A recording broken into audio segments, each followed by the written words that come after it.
জালাল ভাই, আজকের সমোসাগুলো তো মনে হচ্ছে আগের চেয়েও বেশি গরম আর মচমচে হয়েছে। কি দিয়ে বানান আপনি?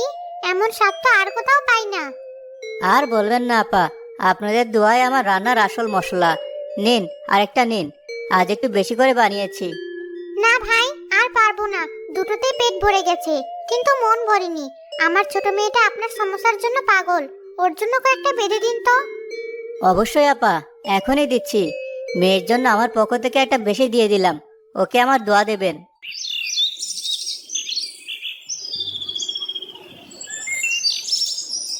চাচা, আমাকে 4টে সমোসা দিন তো। বন্ধুদের সাথে বাজি ধরেছি, আপনার দোকানের মতো সমোসায় বাজারে আর কেউ বানাতে পারে না। বাজিতে তুমি জিতবে বাবা। আমার খদ্দেররা কখনো হারে না। নাও, এই গরম গরম সমোসা আর সাথে আমার বানানো বিশেষ চাটনি। জালালের দোকানে ভিড় বাড়তে থাকে। পাশে কামালের বড় সাজানো গোছানো দোকান, কিন্তু সেখানে তেমন ক্রেতা নেই। আশ্চর্য, আমার দোকান এত পরিষ্কার পরিচ্ছন্ন, নতুন তেল, সুন্দর করে সাজানো সব, তবু মাছি তাড়াতে হয়। আর ওই জালালের ভাঙা দোকানে দেখো, পিঁপড়ের মতো লোক জমেছে। আপনি আবার ওর দিকে তাকিয়ে বিড়বিড় করছেন। নিজের কাজে মন দিন। খদ্দের আপনার মুখ গোমরা দেখলে দোকানে আসবে কেন? কিসের কাজ আর কিসের মন? সকাল থেকে মাত্র 10টা পুরি বিক্রি হয়েছে। আর জালালের দিকে তাকিয়ে দেখো, মনে হচ্ছে যেন সে বিনামূল্যে সব বিলিয়ে দিচ্ছে। নিশ্চয় ওর সমস্যায় কিছু মেশানো আছে। কোনো জাদুটোনা করে নাকি? এইসব কি বলেন? মানুষটা দিনরাত পরিশ্রম করে, তাই সৃষ্টিকর্তা তার রুজিতে বরকত দিচ্ছেন। আপনিও নিজের জিনিসের মান ভালো করার চেষ্টা করুন। দেখবেন আপনার দোকানেও ভিড় হবে। হিংসা করে লাভ নেই। মন ভালো করার আর কি বাকি রেখেছে? সবচেয়ে দামি মশলা, সবচেয়ে ভালো তেল, সবই তো ব্যবহার করে। কিন্তু মানুষের চোখ তো ওই নোংরা দোকানটার দিকেই পড়ে থাকে। আমার তো সহ্য হয় না। ধৈর্য ধরুন। সৃষ্টিকর্তা সবার রিজিকের মালিক। আপনি অন্যের দিকে না তাকিয়ে নিজের রুটির কথা ভাবুন। আমি ভেতরে গেলাম, দুপুরে রান্না করতে হবে।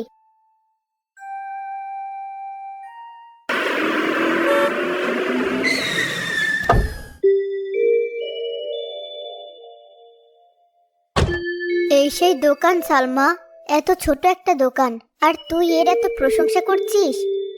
হ্যাঁ মা, এটাই সেই দোকান। তুমি শুধু একবার খেয়ে দেখো। জালাল চাচার হাতে সমোসা খেলে তুমি শহরের বড় বড় দোকানের কথা ভুলে যাবে। আসসালামু আলাইকুম। কিছু লাগবে আপনাদের? ওয়ালাইকুম আসসালাম চাচা, কেমন আছেন? আমাকে দুটো সমোসা দিন তো, আর মায়ের জন্যও দুটো দিন। অবশ্যই মা, বসুন আপনারা, আমি এখনই দিচ্ছি। জালাল গরম গরম সমোসা প্লেটে সাজিয়ে দেয়।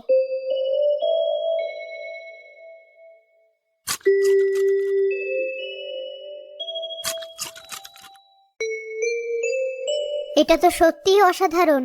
এত হালকা আর এত স্বাদের। কি দিয়ে বানিয়েছেন? তেমন কিছু না, সাধারণ আলু আর কিছু ঘরের মশলা। আপনাদের ভালো লেগেছে, এটাই আমার বড় পাওয়া। দেখলে তো মা, আমি বলেছিলাম না, বাবা শুনলে খুব খুশি হবে। বাবার তো ভালো জিনিস ছাড়া কিছুর মুখে রোচে না। তোমার বাবা তো এটা খেয়ে পাগল হয়ে যাবে। আচ্ছা, আপনার নাম কি? আমার নাম জালাল। খুব ভালো। আমরা আজকে আপনার কথা সালমার বাবাকে বলবো। তিনি হয়তো আপনার থেকে অনেক সমস্যা নিতে পারেন। আমাদের বাড়িতে একটা অনুষ্ঠান আছে। আলহামদুলিল্লাহ, আপনাদের যা লাগবে আমি বানিয়ে দেব। আপনারা শুধু আমাকে আগে একটু খবর দেবেন। ঠিক আছে চাচা, আমরা আবার আসবো। এই নিন আপনার টাকা।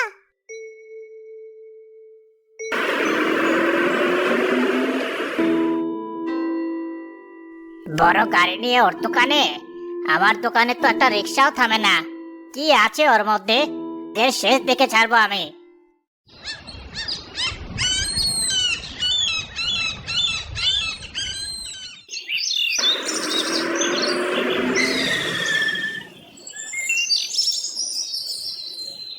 তুমি কি জালাল, যার সমস্যার কথা আবার মেয়ে আর স্ত্রী বলছিল? জি স্যার, আমি জালাল। বলুন আপনার জন্য কি করতে পারি? তোমার বানানো দুটো সমস্যা খাওয়া তো দেখি। এর নাকি খুব নাম ডাক শুনেছি। জালাল যত্ন করে দুটো সমোসা দেয়। রাশেদ সাহেব একটা মুখে দিয়ে কিছুক্ষণ চোখ বন্ধ করে থাকেন। চমৎকার, সত্যিই চমৎকার। আমার মেয়ে একটুও বাড়িয়ে বলিনি। এমন স্বাদ আমি আর আগে কখনো পাইনি। শুক্রিয়া স্যার, সব সৃষ্টিকর্তার রহমত। শোনো জালাল, আগামীকাল আমার বাড়িতে একটা বড় অনুষ্ঠানের আয়োজন করেছি। আমি চাই আমার অতিথিরা তোমার হাতে সমোসা খাক। তুমি কি আমার জন্য 500টা সমোসা বানিয়ে দিতে পারবে? 500? স্যার, আমি তো জীবনে এত বড় অর্ডার পাইনি। পারবে না? যদি না পারো তাহলে অন্য কোথাও দেখতে হবে, কিন্তু আমি চাই তুমিই বানাও। না না স্যার, পারবো, অবশ্যই পারবো। আপনি চিন্তা করবেন না, আমি কাল সন্ধ্যের মধ্যে আপনার জন্য একদম তাজা আর গরম সমোসা রেডি করে রাখবো। খুব ভালো, তাহলে কথা ফাইনাল। আমি তোমাকে অগ্রিম কিছু টাকা দিয়ে যাই। না স্যার, অগ্রিম লাগবে না। আপনি কাজ হওয়ার পরেই টাকা দিবেন। আপনার বিশ্বাসই আমার জন্য সবচেয়ে বড় অগ্রিম। তুমি শুধু ভালো কারিগরিই নও, একজন সৎ মানুষও বটে। ঠিক আছে, আমি কাল সন্ধ্যায় তোমার দোকানে লোক পাঠাবো, টাকাও তখনই পরিশোধ করে দেব। রাশেদ সাহেব চলে যান। পাশের দোকান থেকে সব কথা শুনে কামালের চোখ হিংসায় লাল হয়ে যায়। 500টার সমস্যা, তার মানে তো অনেক টাকা। আর আমার দোকানে আজকেও 100 টাকার বিক্রি হয়নি। না, এটা হতে দেওয়া যায় না। আমি এত সহজে ওকে জিততে দেব না। আমাকে কিছু একটা করতেই হবে। জালালের এই অর্ডার আমি নষ্ট করবই।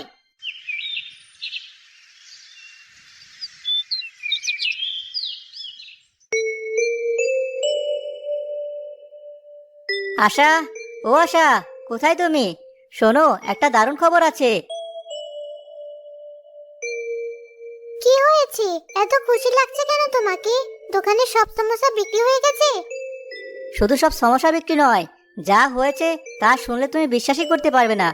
আমি 500টা সমস্যার অর্ডার পেয়েছি, কাল সন্ধ্যায় দিতে হবে। 500টা? বলো কি? কি দিয়েছে এত বড় অর্ডার? বাজারের বড় ধনী রাশেদ সাহেব। ভাবো একবার, এতগুলো টাকা একসাথে পেলে আমাদের কত উপকার হবে। তোমার জন্য একটা নতুন শাড়ি কিনবো, আর চালের যেখানে দিয়ে জল পড়ে সেটাও সারিয়ে নেব। এই সবই সৃষ্টিকর্তার মেহেরবানি। কিন্তু তুমি একা পারবে তো এতগুলো সমস্যা বানাতে? অনেক খাটনি হবে। তুমি চিন্তা করো না, আমি আজ রাতে সব আলু সেদ্ধ করে রাখবো, মশলাও তৈরি করে নেব। কাল সকাল থেকে লাগলে দুপুর নাগাদ হয়ে যাবে। তুমি শুধু আমাকে একটু সাহায্য করো। আমি তো সব সময় তোমার পাশেই আছি। চলো আগে রাতের খাবার খেয়ে নাও, তারপর দুজন মিলে সব গুছিয়ে রাখবো। আমি এটা কিছুতেই হতে দেব না। ওই জালাল এত বড় অর্ডার পাবে আর আমি বসে বসে দেখবো? আপনি আবার শুরু করলেন? ওর কপালে ছিল, ও পেয়েছে। আপনি এত অস্থির হচ্ছেন কেন? সৃষ্টিকর্তা আপনাকেও দেবেন। সৃষ্টিকর্তা দেবে? কবে দেবে? আমার তো সব শেষ হয়ে যাচ্ছে। আমি একটা বুদ্ধি বের করেছি, আমিও কাল 500টা সমোসা বানাবো। আপনি 500টা সমস্যা বানিয়ে কি করবেন? আপনার তো কোনো অর্ডার নেই, খামোকা জিনিস নষ্ট করবেন? আরে তুমি বুঝবে না, কাল যদি কোনো কারণে জালাল সমস্যাগুলো দিতে না পারে, তখন রাশেদ সাহেব তো অন্য দোকান খুঁজবেন, তাই না? তখন আমি বলবো আমার কাছে 500টা সমস্যা তৈরি আছে, ব্যাস অর্ডারটা আমার হয়ে যাবে। ছি ছি, এটা তো শয়তানি চিন্তা। আপনি একজনের ক্ষতি করে নিজের লাভের কথা ভাবছেন। সৃষ্টিকর্তা এটা সহ্য করবেন না, আপনার নিজেরই ক্ষতি হবে। চুপ করো তো, তুমি সবসময় আমার কাজের মধ্যে বাধা দাও। আমি যা সিদ্ধান্ত নিয়েছি তাই করব। আমি কালকে দেখাবো আসল কারিগর কে, জালাল নয় আমি। সেই রাতেই আকাশ কালো করে মেঘ জমে, ঝড়ো হাওয়া বইতে শুরু করে।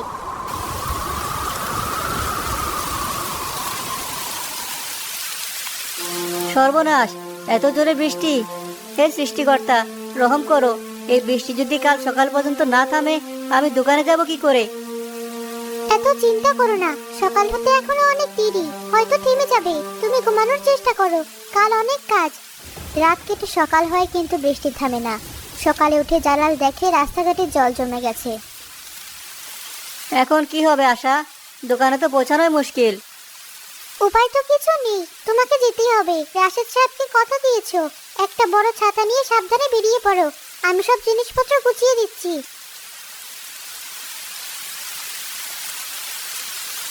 জালাল অনেক কষ্টে দোকানে পৌঁছায়। দোকান খুলে দেখে চালের এক ফুটো দিয়ে জল পড়ছে। সে তাড়াতাড়ি সব সামনে নিয়ে সমস্যা বানানোর কাজে লেগে যায়।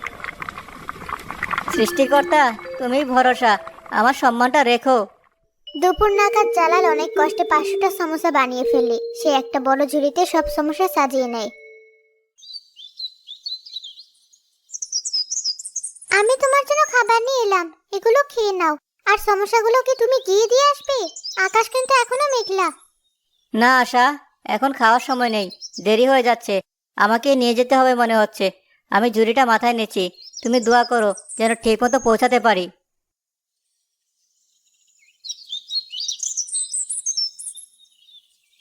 হঠাৎ এক সাইকেলওয়ালা দ্রুত গতিতে তার পাশ দিয়ে যাওয়ার সময় নিয়ন্ত্রণ হারিয়ে জালালের ঝুড়িতে সজোরে ধাক্কা মারে। আরে দেখে চলতে পারো না?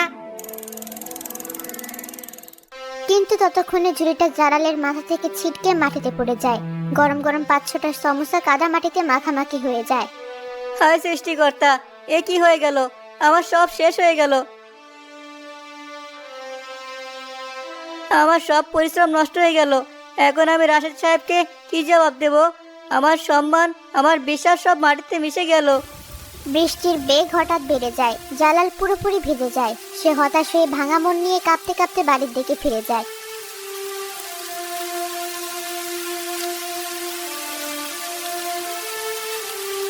কি হয়েছে তোমার?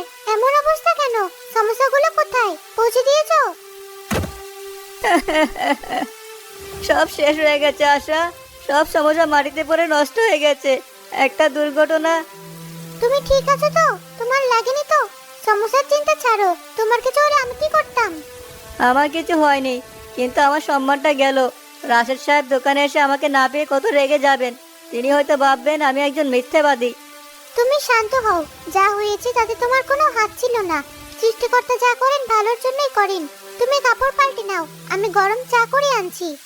অন্যদিকে কামাল তার দোকানে 500টা সমোসা বানিয়ে অধীর আগ্রহে অপেক্ষা করতে থাকে।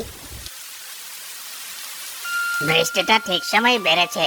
এই দুর্যোগে জালাল কিছুতেই দোকান পর্যন্ত পৌঁছাতে পারবে না। আর যদিও বা পৌঁছায়, সমস্যা দিতে পারবে না। রাশেদ সাহেবের লোক ঠিক আমার দোকানে আসবে।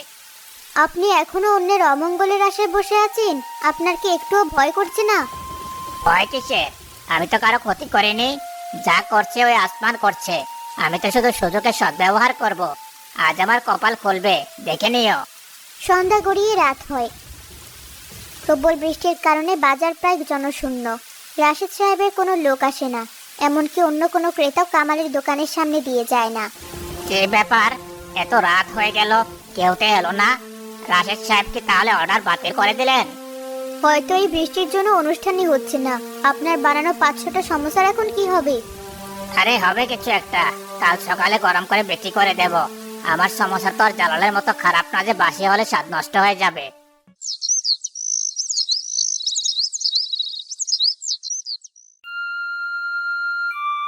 বিলকিস, তাড়াতাড়ি সমস্যাগুলো আবার গরম করে ফেলো। আজ সব বিক্রি করে দেব। কামাল পুরনো বাসির সমোসাগুলো গরম করে বিক্রি করতে শুরু করে। কিছু নিয়মিত ক্রেতা দোকানে আসে। কুবিল ভাই, দুটো সমস্যা দিন তো। কাল তো আপনার দোকান বন্ধ ছিল। হ্যাঁ ভাই, একটু কাজ ছিল। নিন, আজকে সমস্যা খেয়ে দেখুন। একদম অন্যরকম স্বাদ। থু, ছি, এটা কি খেতে দিয়েছেন? একদম বাসি আর তেল চিটচিটে লাগছে। স্বাদটাও কেমন যেন বিচ্ছিরি। তোমার দোকানের মান এত খারাপ হয়ে গেছে, আর আসবো না তোমার দোকানে। কি ব্যাপার কামাল? মানুষকে ঠকানো শুরু করেছো নাকি? বাসি জিনিস বিক্রি করছো? তোমার তো জামালের কাছ থেকে শেখা উচিত কিভাবে সততার সাথে ব্যবসা করতে হয়। একে একে সব ক্রেতা রেগে চলে যায়। হাই হাই, এ কি হলো? আমার সম্মান তো পুরোটাই চলে গেল। সবাই আমাকে ঠকবাজ ভাবছে। আমি আপনাকে আগেই বলেছিলাম, অন্যের ক্ষতি চাইলে নিজেরই ক্ষতি হয়। সৃষ্টিকর্তা সব দেখেন। আপনি লোভের বশে নিজের সততা বিসর্জন দিয়েছেন, আর তার ফল হাতে নাতে পাচ্ছেন। অন্যদিকে জালাল মন খারাপ করে তার দোকান খুলে বসেছিল। তার মুখে গভীর চিন্তার ছাপ।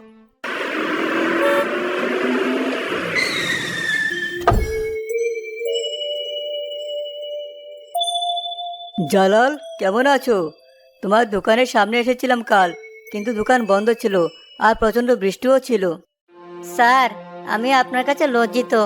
আমি আমি আপনার অর্ডারটা তৈরি করেছিলাম, কিন্তু শোনো জালাল, তোমাকে কিছু বলতে হবে না।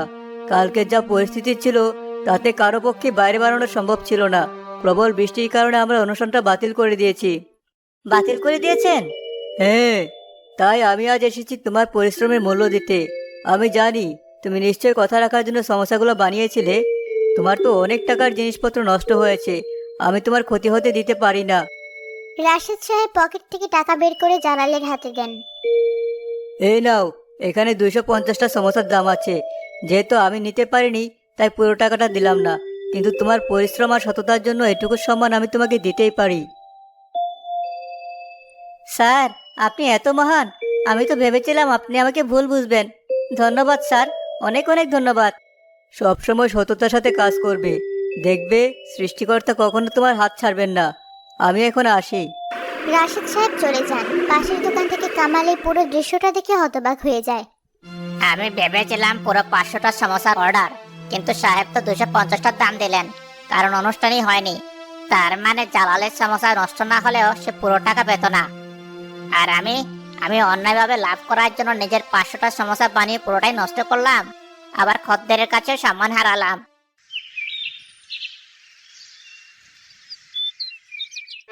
জালাল ভাই, আমি আমি তোমার কাছে ক্ষমা চাইতে এসেছি।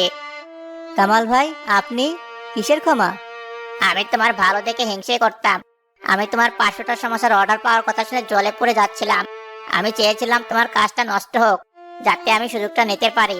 তাই আমিও 500টা সমস্যা বানিয়েছিলাম, কিন্তু সৃষ্টিকর্তা আমার অন্যায় শাস্তি আমাকে দিয়েছেন। আমার সব সমস্যা নষ্ট হয়েছে, আর খদ্দেররাও আমাকে ছেড়ে চলে গেছে। আমাকে মাফ করে দিও ভাই। আরে ভাই, এ কি বলছেন? যা হওয়ার হয়ে গেছে, আপনি আপনার ভুল বুঝতে পেরেছেন, এটাই সবচেয়ে বড় কথা। তবে সত্যি খুব বড় মনের মানুষ জালাল। আমি আজ থেকে সিদ্ধান্ত নিয়েছি, আমি আর সমস্যা বা পুরি বানাবো না। এই বাজারে তোমার সমস্যার কোনো তুলনা হয় না, আর সেটাই চলবে। আমি বরং মিষ্টি জিলাপি আর লাড্ডু বানাবো। এটা তো খুবই ভালো বুদ্ধি কামাল ভাই। তাহলে তো আরো ভালো হবে। মানুষ আমার দোকান থেকে গরম গরম সমোসা খাবে, আর আপনার দোকান থেকে মিষ্টি কিনে নিয়ে বাড়ি যাবে। আমরা দুজনে মিলেই তো বাজারটা জমে তুলতে পারি। হ্যাঁ ভাই, তুমি ঠিকই বলেছ। আমরা আর প্রতিযোগিতা করব না, আমরা একে অপরকে সাহায্য করব।